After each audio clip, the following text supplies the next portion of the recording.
Thank you for joining me for another episode of the Noble Father podcast. Today is November. We're into November, and uh, crazy how fast this year is going. We got 2 more months, and then 2023 is behind us. And, I want you to take a second, think about 2023.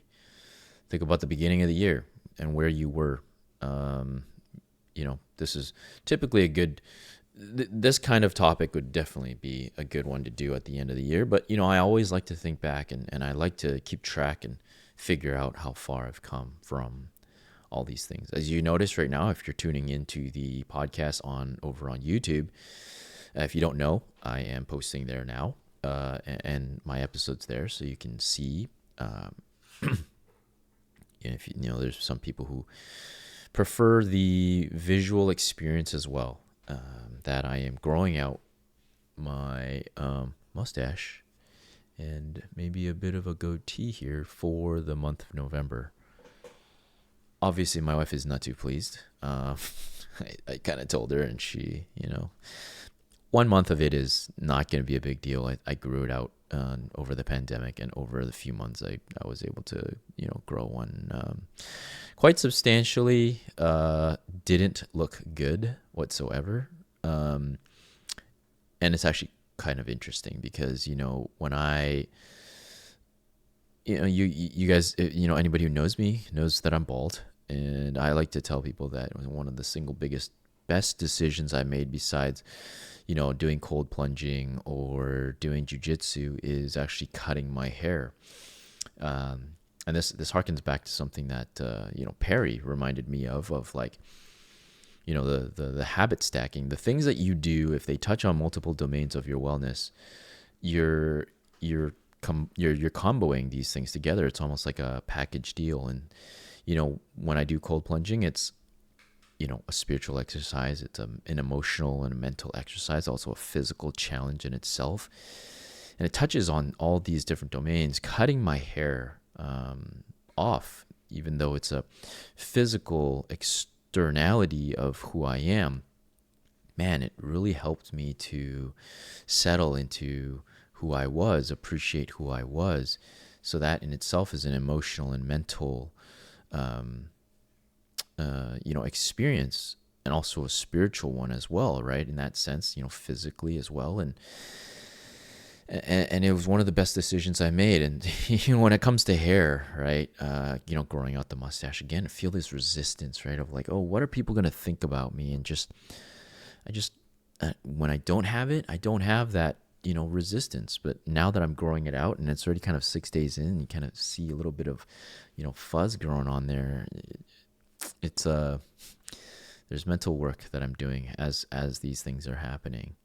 If you're close to losing all your hair, you got a 5 head, like they like to say, and maybe it's time to get rid of it. And you'll find that once you get rid of it, you don't think about it, and you don't have to worry about it. If anything, as a dad, to no longer have hair on the top of your head is something to wear proudly, because you don't have to get a haircut anymore. You don't have to buy shampoo anymore. Whenever I shower, I'm soaping my body, and I just go to soap my head and my face and everything. And it's just, man, I think if you were to ever give a beluga or a whale a bath, it just, it's super easy to clean. You don't have to use specific things for your hair anymore. You don't need conditioner or whatever it is that you use. It's just very streamlined. I don't see how anything could be better for a father who wants to simplify his life. It's too bad I don't have any affiliate links or anything to send your way for, lotions and stuff for the head. That's probably something I'll work on eventually one day.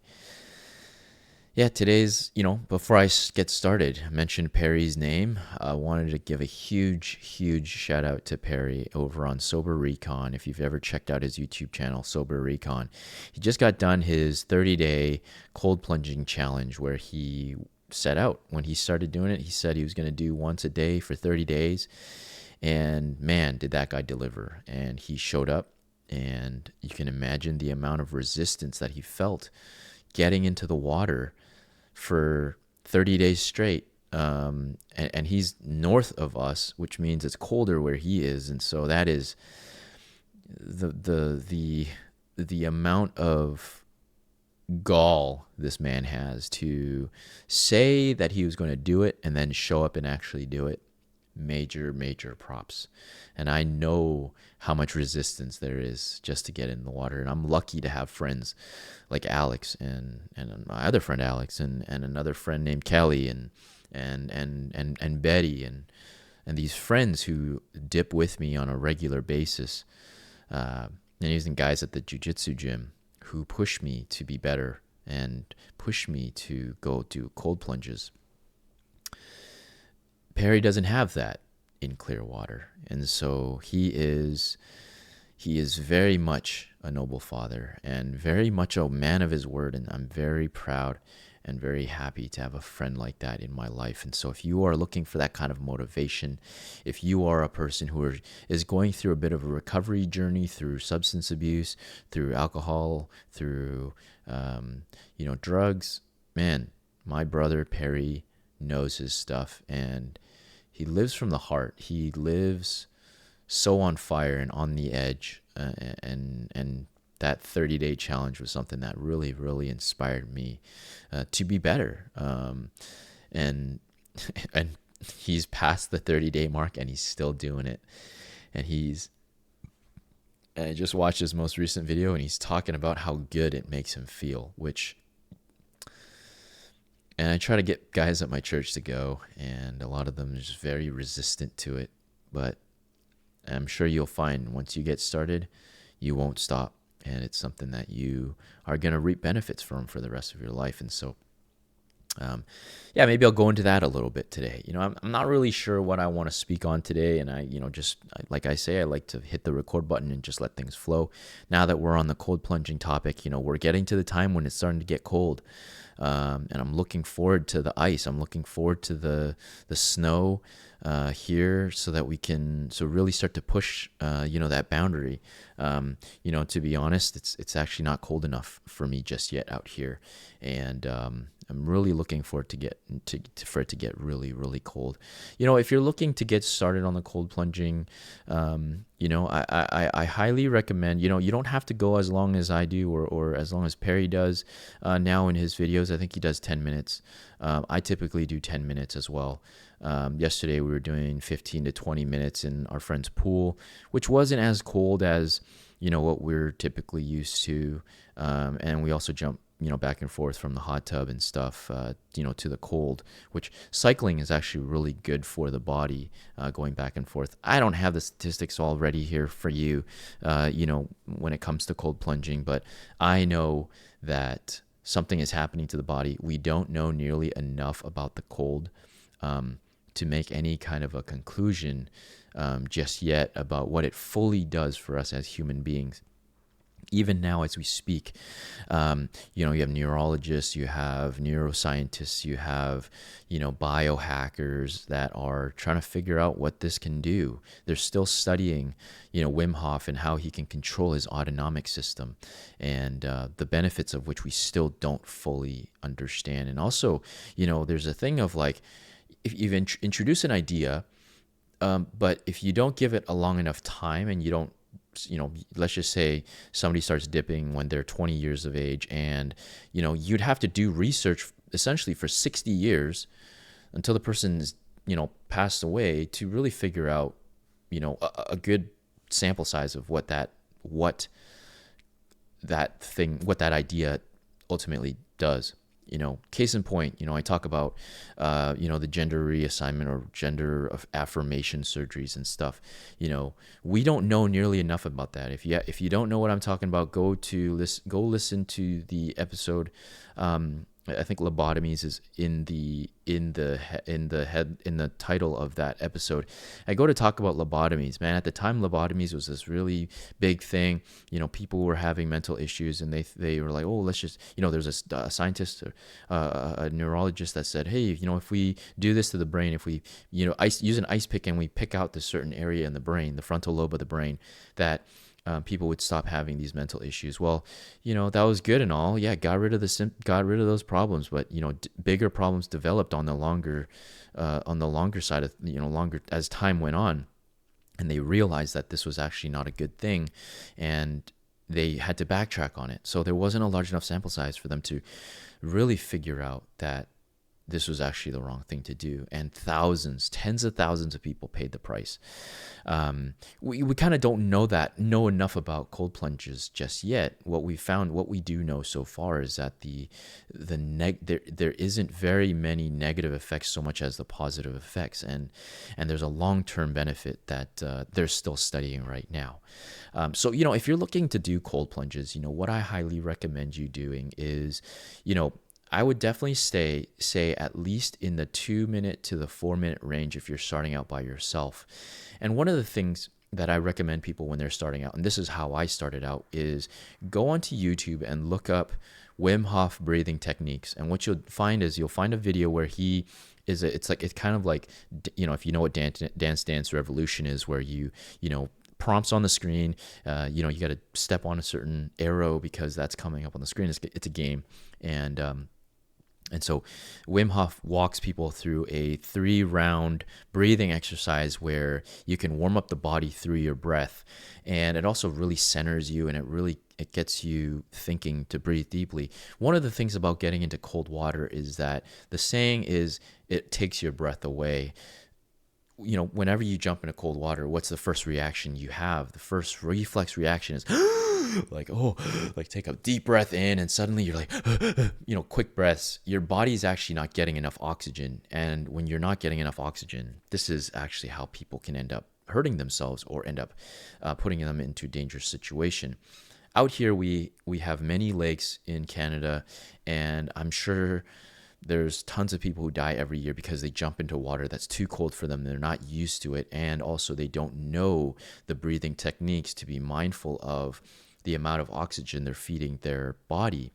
If they are not careful, your muscles can seize up, right? If your body does not have oxygen, your body cannot function. And so if you can imagine, if you jump into the water, let's just say you try to save somebody, or you think it's funny or whatever, and you don't breathe properly, your body doesn't get enough oxygen, your muscles seize up, and it doesn't matter that you know how to swim because your muscles can't work. And that's how there's been many stories every single summer we hear of people at a lake that's near here where fathers die or people die trying to save other people. There was a case, somebody jumped in the water to save a dog and actually ended up dying themselves. Saved the dog but died themselves. So if you're not careful in breathing deeply and slowly and giving your body enough oxygen, you can put yourself in a dangerous position. Likewise can be said for, we have a gentleman at our church. He went and jumped into a lake during, I think it was a summer camp, when they're out camping out that way, and, put themselves in a dangerous position. They're, had heart issues after, and that is something that can happen, especially if you're not ready for it. And your body it's not used to it. It's a crazy shock. It's a crazy shock for me sometimes, even getting into the water myself. But the reason why I'm able to get through it, and I've done it for 2 years now, it is something that I don't really need to breathe the same way as I do. But that's not a recommendation I would give to other people. Definitely need to learn how to breathe deeply, learn how to center your mind, learn how to focus your attention on your breath when your body is feeling that cold.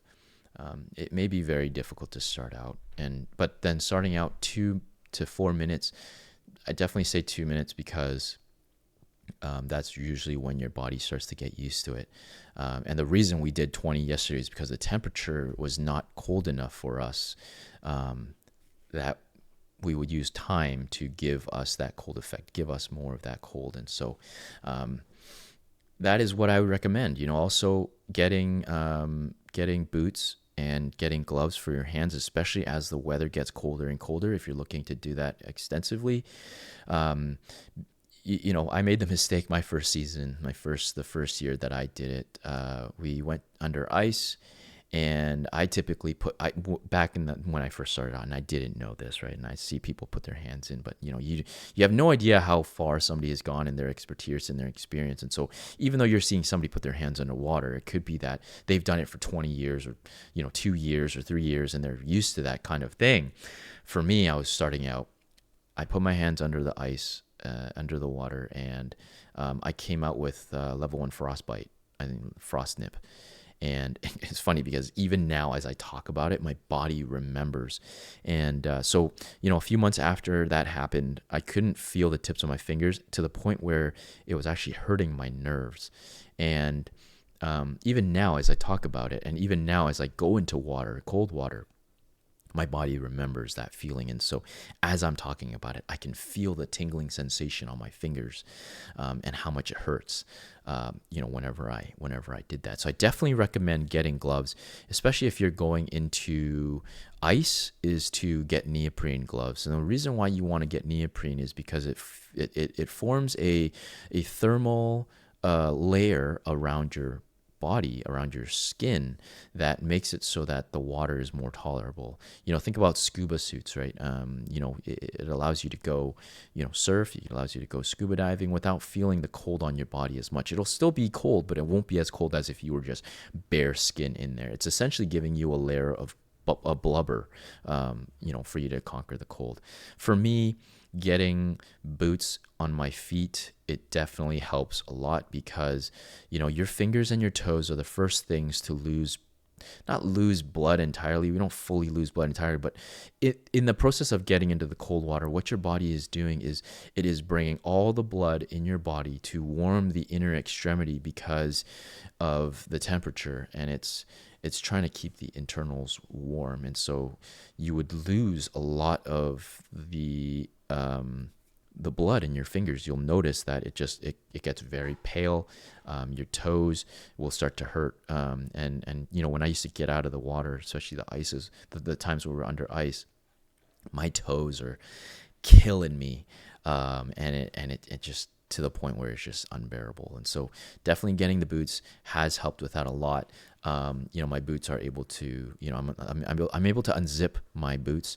And so if, I have a bit of an ankle injury right now from jujitsu, and I just, undo the zipper and the water can get in, and more so it loosens up that thermal barrier and makes it so that it starts getting, water there. Those are most of my recommendations. And also, you just kind of want to push yourself, right? Like if you're able to do, like sometimes when we say, oh, we're going to do 20 minutes, or, let's just do 15 minutes and see where we go. And so, set the timer and I stand in the water, sit in the water, whatever, and just get there, get to 15. And once we get to 15, you're like, oh, I'm feeling good. Just stay in here. Sometimes we just get out. I'm not going to go into the statistics. There's other podcasts that have done the statistics and tell you about all this, what the dopamine does and, what it does to you. In terms of long-term benefits, like, the high that you get from cold plunging in the morning, man, it really tides you over to the rest of the day.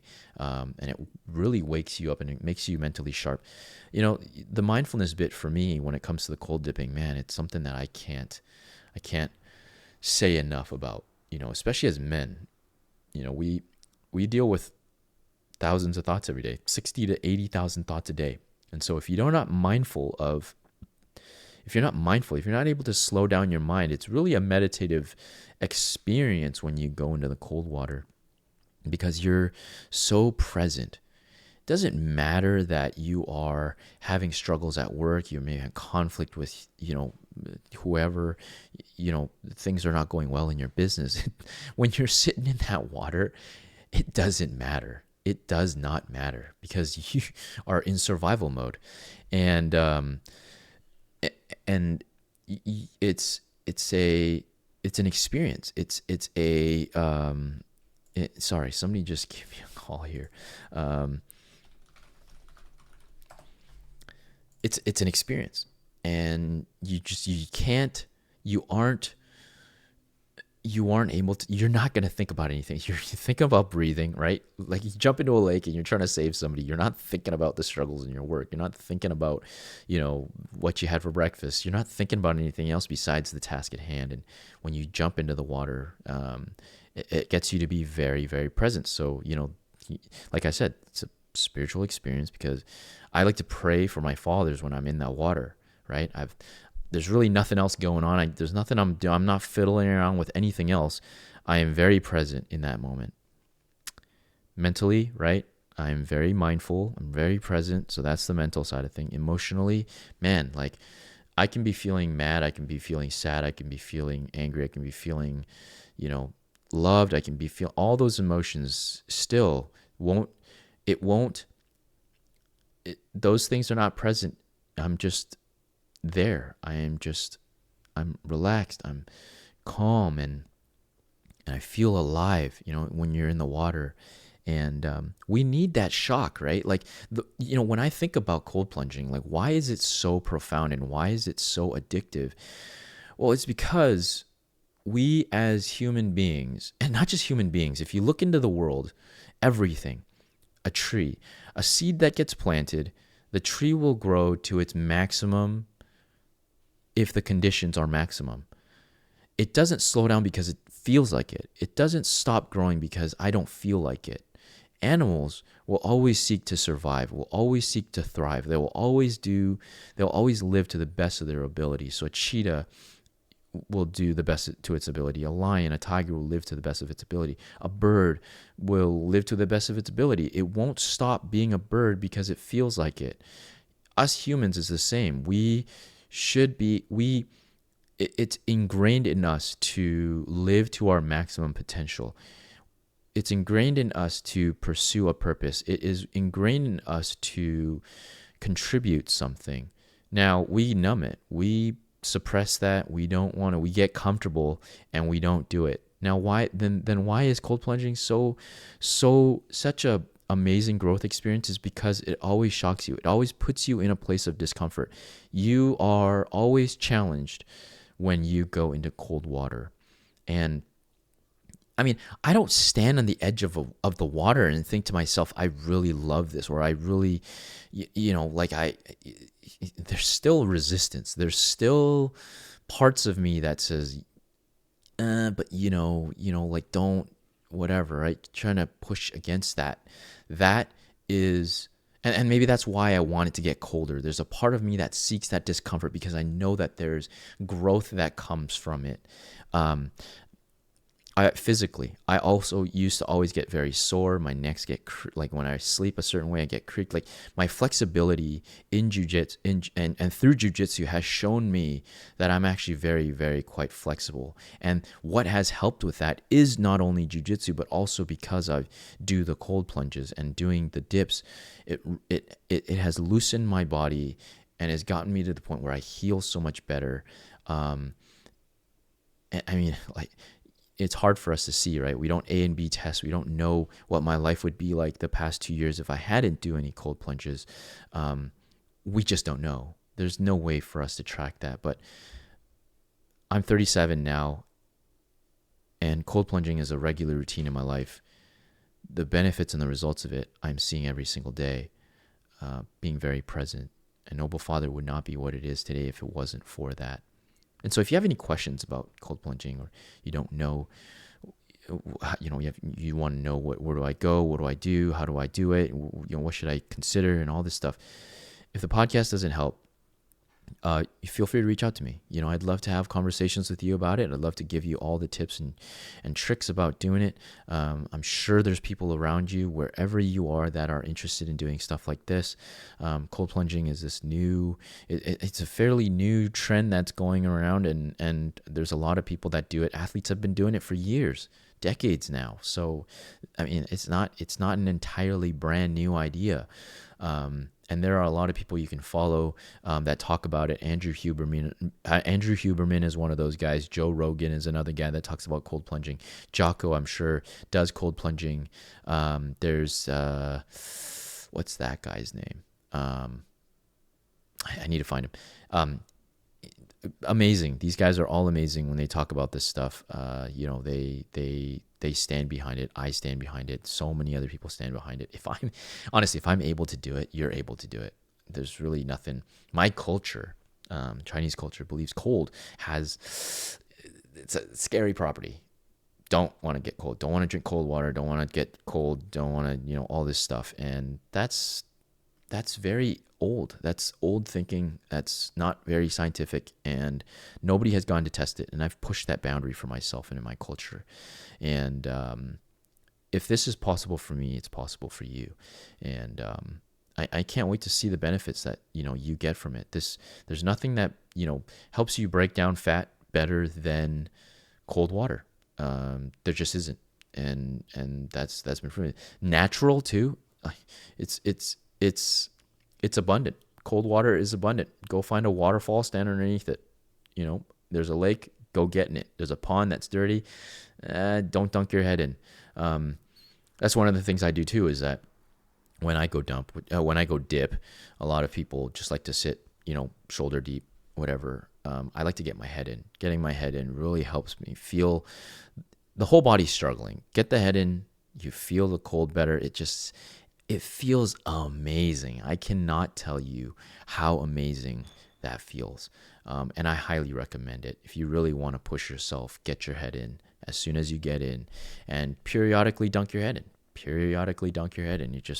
There's something about that experience, and it's something that is just, it's discomfort. You can push that boundary a little bit more, push that time. You've done 4 minutes, do 5 minutes. You've done 5 minutes, do 6 minutes, do 6 minutes, do 7 minutes, do 10 minutes, and eventually it would be 15. And eventually you're just like, I'm okay with 10 minutes. I'm okay. They average it out to be like 11 minutes a week is about the average that you want to get to maximize the benefits. Do what works for you, push that discomfort level, and I know you can do it, and I trust you can do it.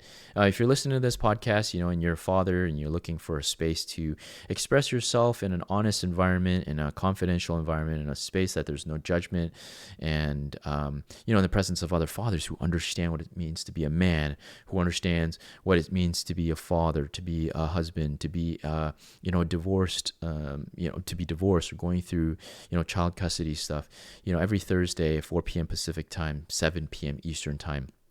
I do the conversion for your own time zone. We do a meetup, an online meetup over Zoom, and it's just a very good space, man. I can't tell you, we've done it since March of last year, and I can't tell you how many times I've walked away just being so full. And sometimes it's not even about needing to share about my own week. I just being able to hear about somebody else's struggle and walking them through it and seeing them grow and develop, man, I walk away more full and more complete to be present with my family. That's available to any father out there. If you're tuning into the YouTube video, you can see that Linktree link that I have down there. That'll get you the links to the meetups and all the other resources. We also have a Facebook community that people join. And we have WhatsApp communities. We have a Bible study that's going on. We have an entrepreneurial group called the Noble Father Fortress, which is the tie-in for the Patreon. This is all I do for work right now, and that membership is how I get paid. And so, consider an investment in yourself, consider an investment in me, and consider an investment in other fathers in the community. Without this, I can't provide for my family. It is definitely not at the point where it is helping very much. I do need more, and I do want more, but I do want to keep providing value. And so, please consider subscribing to the Patreon. I'm providing tons of values through that. You can also follow me on Instagram, at Coach Theo Z or Z. So Theo Z, Coach Theo Z, or even the Noble Father, Noble _father. That's over on Instagram. I post reels there. You can also follow me on Facebook and whatnot. And man, I just love to connect with you. Thank you for wow, I didn't realize it went 28 minutes, 29 minutes already. I saw the time, it was like 16 minutes, like almost like a blink of an eye ago. That's another thing. What you'll notice is that when you're not focused on the time flies by very, very fast. And so when you're breathing, don't think about the time. Set your time to 4 minutes, get in the water, don't look at the time, just focus on your breath. And before you know it, 4 minutes will be up. And my first time I did 8 minutes, that flew by so fast, and it was amazing. Got out, felt great, never stopped doing it. And so I definitely believe you can do it. I trust you can do it, and I totally believe you can do it. interested to hear if anybody gives it a shot. Please let me know. I love to follow you on your journey. I love to help people, push people, and encourage people to keep going and chasing it. And yeah, thank you for joining me for this episode. It's been great to talk about cold dipping. Cold dipping is something that has benefited me tremendously, and I just know that if more people adopted it into their lives, man, things will change. The inputs, it's a new input, and it gives you a new output. And hope that encourages you guys this day. Hopefully you guys have a good week, and take care. Bye for now.